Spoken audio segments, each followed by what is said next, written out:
Okay, so this linkage question here appears and kind of sounds a bit more difficult than it really is. Okay, so there was quite a bit in the setup of this question. Do you know what I mean? For what the actual question is. Now, one thing to note, right?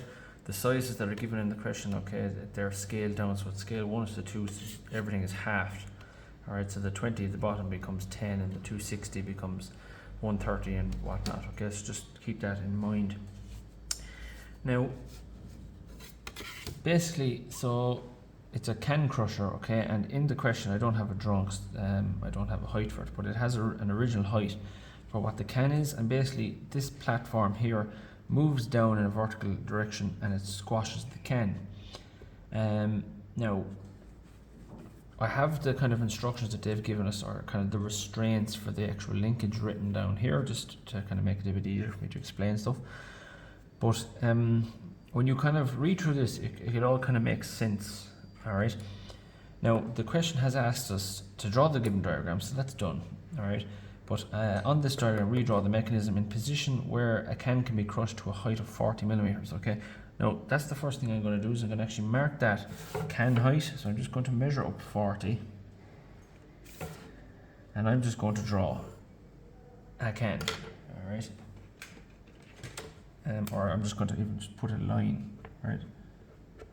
So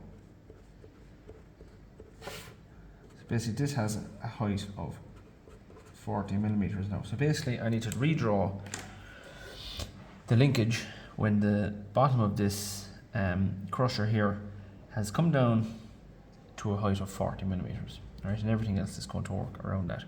Now, A here is obviously like a handle and it pushes it down.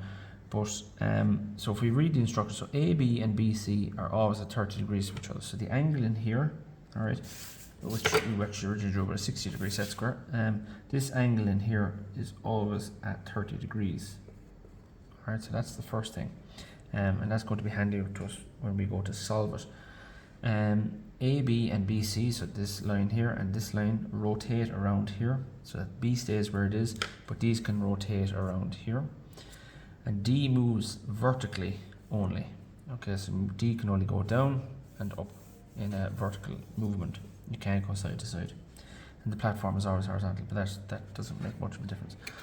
So first things first, anyway, I'm actually going to find the new place where D needs to be in order for the platform to be at this new height. So D is stuck at moving vertically, so it can only move along this vertical line, and the platform isn't going to change height. So this size that I have in here, which should be 15 millimeters, it is, okay? So the platform is now down at this line here. D is going to be 15 millimeters above it. So if I just mark that, I'm going to put a dot there. Right, I'm going to mark it as D1 because that is where D needs to be in order for to cut. When the can is crushed to 40 millimeters, that's where D will be. Now, the other little things I'm going to follow, all right, so AB and BC rotate around around point B, right? So I'm just going to swing an arc around point B for point C. So set like so, all right, so somewhere along this, C always has to remain on that. And same thing applies to A. Alright, so I'm going to swing A around point B as well. So again, they rotate around B, so they must always be on those arcs somewhere. Now, these lines, okay, so from A to B to C to D, right? They are, you know, solid things like that. I mean, if this is a real mechanism, they would be made from solid steel or whatever it is. They're not going to magically change length halfway through the question.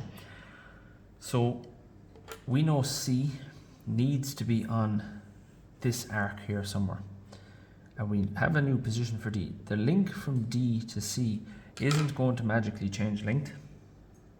So what I'm going to do is I'm going to take the length of D to C, okay, because that is a steel bar at the end of the day, and I'm going to swing it now from D1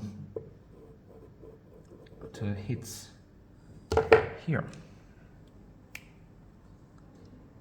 Right, so I'm going to call that point C1. So this line now,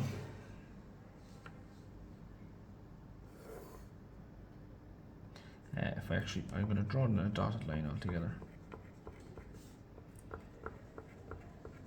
Right, that is when the can crusher has gone down to that height of 40 millimeters. That is where C is.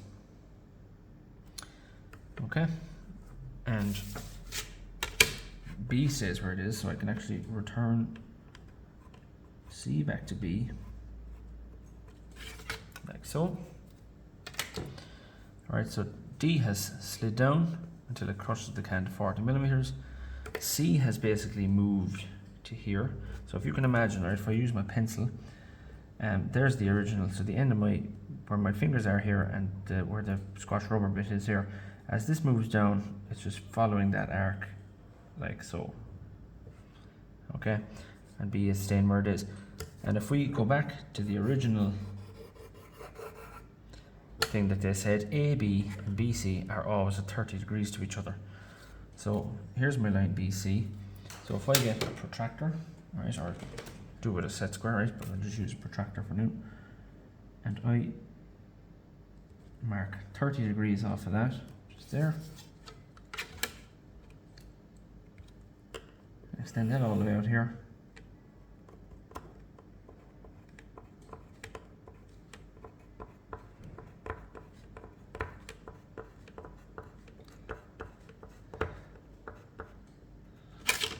There's A.